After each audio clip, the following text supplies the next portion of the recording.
नमस्कार, मैं सुनील कुमार आपका स्वागत करता हूं आपके अपने चैनल क्या ऐसा होता है में। दोस्तों, आप में से बहुत से लोग ऐसे होंगे जो त्र्यंबकेश्वर आने वाले हैं। आप में से बहुत से लोग ऐसे होंगे जो त्र्यंबकेश्वर बाद में आएंगे, और सभी लोग ऐसे हैं जो एक बार त्र्यंबकेश्वर आएंगे जरूर। क्यों?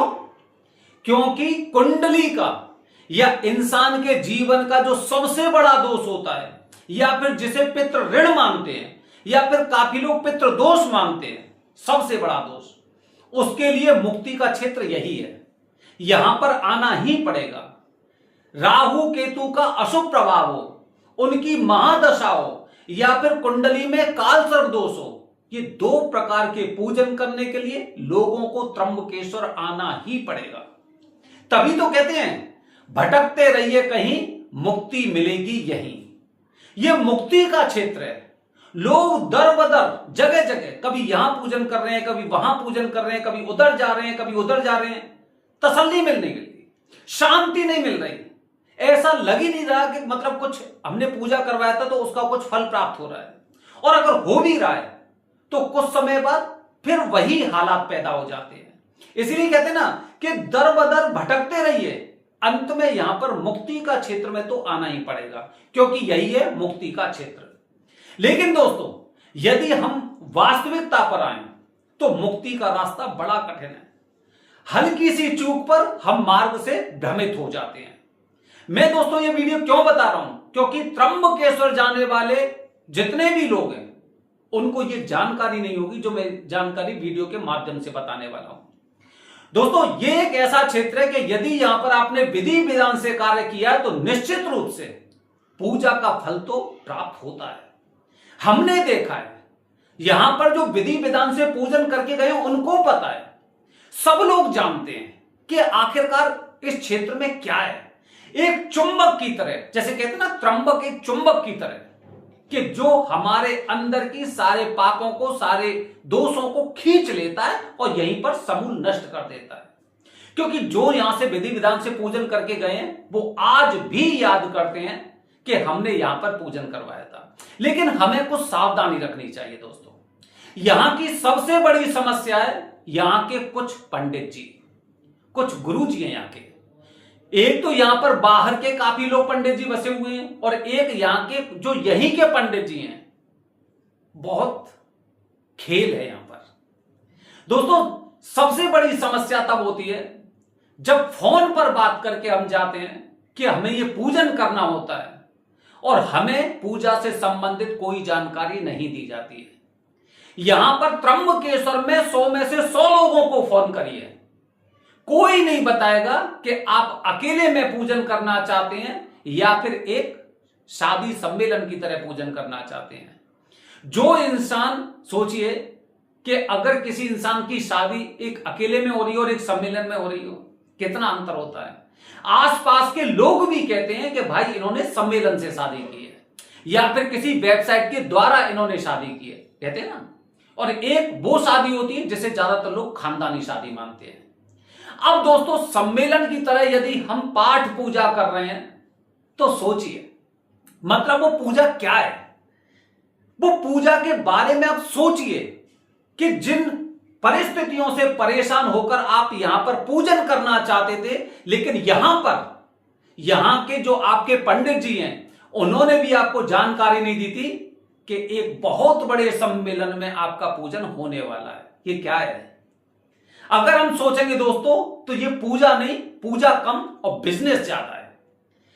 हमने पूजा को व्यापार बना दिया है, और ऐसा नहीं गलती उन्हीं की है, गलती हमारी भी है, क्योंकि हम विधि विधान से कोई कार्य करना ही नहीं चाहते, हम पूरी जानकारी लेना ही नहीं चाहते, और जो उसमें खर्चा होने वाला होता है हम सस्ती से सस्ती पूजा करवाना चाहते हैं। हमें विधि विधान से कोई मतलब नहीं है। तो मुक्ति के क्षेत्र में जब हम जा रहे हैं तो सबसे पहले हमें सोचना जरूर चाहिए कि क्या हम वाकई में मुक्ति के लिए जा रहे हैं, या फिर एक फॉर्मेलिटी के लिए जा रहे हैं कि जिससे बाद में हमें उस पूजा का फल प्राप्त हो। यह आपके रास्ते का, आपके मुक्ति के मार्ग का सबसे पहला अवरोध होगा कि जो पंडित जी आपसे बात कर रहे हैं वो आपको पूरी जानकारी नहीं दे रहे। मैं तो आपसे कहना चाहता हूं, यदि जो पंडित जी आपको पूरी जानकारी नहीं देते कि आपकी पूजा ग्रुप में होगी, प्राइवेट होगी, नई सामग्री से होगी या फिर कितने बड़े ग्रुप में होगी, कितनी चौकियों पे होगी, उनसे पूजा मत करवाइए। मुक्ति का क्षेत्र बड़ा कठिन है, उनसे मत करवाइए, कोई फायदा नहीं है। और फायदा देखिए, वैसे तीर्थ क्षेत्र में ऐसा नहीं कि कोई फायदा नहीं होता, लेकिन मुक्ति के मार्ग में, मैं मुक्ति के उससे बात कर रहा हूं कि मुक्ति का मार्ग कठिन है। मुक्ति का मार्ग सोचिए, उसी पॉइंट ऑफ व्यू से सोचिए कि एक इंसान सम्मेलन में शादी करवाई और एक ने अपनी खानदानी रीति रिवाज से शादी करवाई, दोनों में अंतर होगा। मुक्ति के लिए जा रहे हैं तो सबसे पहले उन पंडित जी से आपको बचकर रहना है। अच्छा, यहां पर एक और बड़ी समस्या है। यहां के कुछ एक पंडित जी ऐसे हैं, बहुत ज्यादा क्रोधी हैं, इतना ज्यादा गुस्सा उनके अंदर भरा हुआ है। आप में से जो लोग त्र्यंबकेश्वर में पूजन करके आए हैं वो इस बात से 100% सहमत होंगे। पूजा के दौरान अपने यजमान को डांटना, गुस्सा करना। भाई आप तो डेली पूजन करते हैं, हम तो डेली पूजन नहीं करते। हमें तो पहली बार पता चला है कि यहां पर इस तरह का पूजन हो रहा है। मुझे क्या पता कौन से हाथ से क्या करना है, देवताओं की सामग्री, पितरों की सामग्री क्या है, मुझे तो पता ही नहीं है। यहां पे सामने चौकियां रखी रहती है, मुझे तो ये नहीं पता भगवान गणपति की चौकी कौन सी है, मुख्य देवता की चौकी कौन सी है, षोडश मात्रा की चौकी कौन सी है, नहीं पता है। लेकिन हमारी इन गलतियां, ये गलतियां नहीं हमारी, क्योंकि हम जानते नहीं है। आप तो जानते हैं, फिर इतना क्रोधित होने की आवश्यकता क्या है? क्या आप हमारे लिए फ्री में काम कर रहे हैं? क्या आपने हमसे दक्षिणा नहीं ली? अगर हम जानते होते तो फिर यहां पे अपने साथी पंडित जी को ले आते, यहां पर पूजन करवा लेते। क्या समस्या थी? हम इसलिए आए हैं क्योंकि हम इन दोषों से मुक्ति पाना चाहते हैं। अब एक बात बताइए, जो इंसान अकेले में इतनी गलती कर सकता है पूजा के दौरान, क्योंकि नहीं पता है, अनजान लोग हैं, कब किया ऐसा कार्य, कभी किया ही नहीं, लेकिन आज पहली बार आए और जब पूजा के दौरान इनका गुस्सा देखते तो और ज्यादा दिमाग खराब होता है। अब क्या करें? पैसे भी जा रहे हैं, शांति भी नहीं मिल रही, सब कुछ खराब हो रहा है, ऐसा लगता है सब कुछ खराब हो गया, मेरी यात्रा ही खराब हो गई। तो ऐसे क्रोधी पंडितों से जरूर दूरी बनाकर रखिए। पूजा के दौरान यदि आपसे कोई गुस्सा कर रहा है, कोई क्रोधित हो रहा है या ठीक से आपका पूजन नहीं करवा रहा है, तो घर जाकर अपने आसपास के क्षेत्र में ऐसे पंडितों के बारे में बताइए। आपको बताना चाहिए, क्योंकि हम मुक्ति के मार्ग पर जाना चाहते हैं। हम यहां पर जिन भावनाओं से जाना चाह रहे थे वो तो कहीं पे पूरी नहीं हुई ना। कहां पे पूरी हुई? हमारी कहीं पूरी नहीं हुई। तो ऐसे लोगों से भी आपको सावधान रहना चाहिए। मतलब दो प्रकार के पंडित जी तो आपके ऐसे हो गए कि जिनसे आपको दूरी बनानी चाहिए। तीसरे प्रकार के पंडित जी बता रहा हूं दोस्तों आपको। तीसरे प्रकार के पंडित जी के पता है क्या भाषण होते हैं कि घोड़ा घास से याद नहीं करेगा तो खाएगा क्या। अरे मैं यहां पे 3 दिन के लिए आया था, मेरा जाने का रिजर्वेशन नहीं हो पाया था। अगर एक दिन मैं यहां पर रुक जाऊंगा तो कौन सा घोड़ा और घास वाली बात आ गई, कौन सी ऐसी बात आ गई। तो ये लोग जैसे ही पूजन हो जाता उसके पश्चात ऐसा धक्का सा मारते हैं कि अब यहां से निकलिए, अब हमारा तुम्हारा कोई मेल नहीं है, अब हमें तुमसे कोई लेना देना नहीं है, जो भी मिलना था वो मिल चुका, अब आप निकलिए। तो ऐसे पंडितों से भी आपको दूर रहना है। और चौथे प्रकार के पंडित जी वो जो अपना प्रचार खुद करते हैं। अरे ठीक से पूजा करिए ना, अपने आप आपके पास यजमान आएंगे। विजिटिंग कार्ड, यहां तक कि त्र्यंबकेश्वर महादेव जी की फोटो तस्वीर लगा लगा के और अपने नाम और पते के साथ, फोन नंबर के साथ आपको गिफ्ट में देते हैं याद रखने के लिए, और आप बड़े आराम से खुश होकर लेके आते हैं। जो पंडित जी आपकी ठीक से पूजा नहीं करवा रहे, बार बार क्रोधित होकर आपको जलील कर रहे हैं।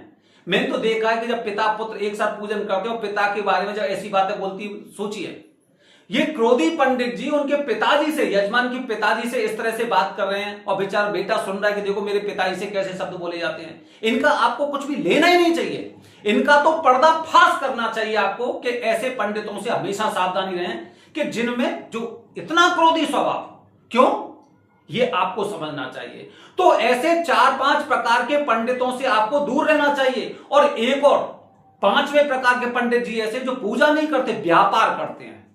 ये 50-50, 60-60, 100-100 लोगों के ग्रुप में पूजन करते हैं। आप त्र्यंबकेश्वर जाने वाले, मैं इसलिए आपको बता रहा हूं, पहले आपको पूछना चाहिए जिनसे भी आपका संपर्क हो रहा है। आप में से बहुत से लोग रेफरेंस से जाते हैं, वहां पर पूजन करवा के आइए, वहां पर पूजन करवा ली, ज्यादातर रेफरेंस से जाते हैं। और आने के बाद जिसने रेफरेंस दिया है उसकी क्लास ठीक से जरूर लेना। जरूर लेना कि मुझे कैसे क्रोधी पंडित जी के पास भेज दिया, कैसे मुझे बिजनेसमैन के पास भेज दिया, कैसे पंडित जी के पास भेज दिया जिन्होंने मुझे पूजा से पहले कोई जानकारी नहीं दी ठीक से, वहां पे जाके मुझे एक समूह का हिस्सा बना दिया। सोचिए, आपको किसी शादी में ले जाएं और वहां पे मंडप के नीचे बैठा दें, है सम्मेलन में जैसे शादी होती है, क्या मतलब है? कोई मतलब नहीं है। आप त्र्यंबकेश्वर जाने वाले हैं, मुक्ति के क्षेत्र में जाने वाले, तो मुक्ति का मार्ग बड़ा कठिन है। इसके साथ में दोस्तों कुछ जानकारी आपको ध्यान रखनी चाहिए। जो आप घर से अर्जी लगा कर आते हैं और जब आपकी पेशी त्र्यंबकेश्वर में हो जाती है, तो हमेशा ध्यान रखिए कि पूजा से पहले आपको दर्शन नहीं करने चाहिए, क्योंकि हम हमेशा दोस्त को अपने साथ लेकर घूमते हैं। पहले पूजा करिए, उसके पश्चात जितना इच्छा हो यहां पर रुकिए, दर्शन करिए, वो आपके लिए ज्यादा उचित रहेगा। और हमेशा जब भी हम पितृदोष की पूजा करने जाते हैं, मैंने यहां पर बहुत से लोगों को देखता है, सबसे पहले इनको लग्जरी होटल चाहिए। पितृदोष की पूजा के दौरान सूतक लगता है, और घर में जब सूतक होता है लोग खाट पर और पलंग पर नहीं सोते, और आपको लग्जरी चाहिए। पितृदोष का पूजन करने आए, लेकिन एसी वाला कमरा चाहिए, बेड वाला गद्दा चाहिए, आपको गद्दे वाला बेड चाहिए, इस तरह। तो कोशिश करिए जमीन पर सोएं सूतक के दौरान। जो सूतक के नियम घर में चलते हैं, वही सूतक के नियम यहां पर पूजा के दौरान आपको करने चाहिए। और जब भी आप यहां से जाएं, तो त्र्यंबकेश्वर महाराज के दर्शन किए बगैर नहीं जाना है।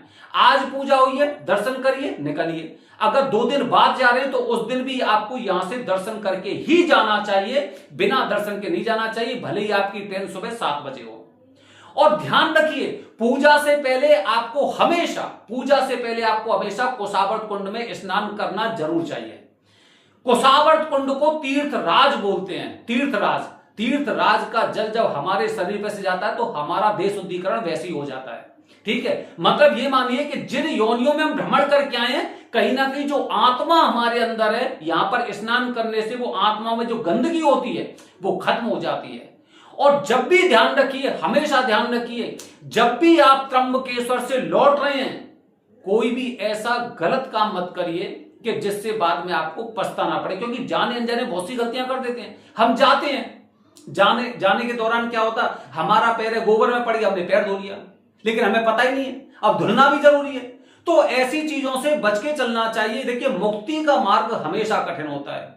यहां से लौटते समय कुल्ला करना, ठीक है, पैर धुल के जाना, वो एक बहुत गलत बात होती है। ये आपको ध्यान रखनी चाहिए। हम कैसे पंडित जी से पूजन कर रहे हैं, पूजा से पहले की कौन सी जानकारी है, पूजा के बाद हमें क्या करना है, दर्शन हम पहले करें या बाद में करें, स्नान कहां पर करना है, ये पहले आपको पता होना चाहिए। आप एक ऐसे क्षेत्र में जा रहे हैं जिसे चुंबक बताया जाता है। आपके पिछली योनियों के दोषों को चुंबक की तरह खींचने की शक्ति रखने वाला त्र्यंबकेश्वर ज्योतिर्लिंग है। तो यहां पर अगर हल्की सी गलती करते, तो फिर आपको दोबारा आना पड़ेगा। यहां पर आप कोशिश करिए कि एक बार में ही यहां पे पूर्ण विधि विधान से सारे कार्य करें, कम से कम द्वारा आने की आपको जरूरत ना पड़े।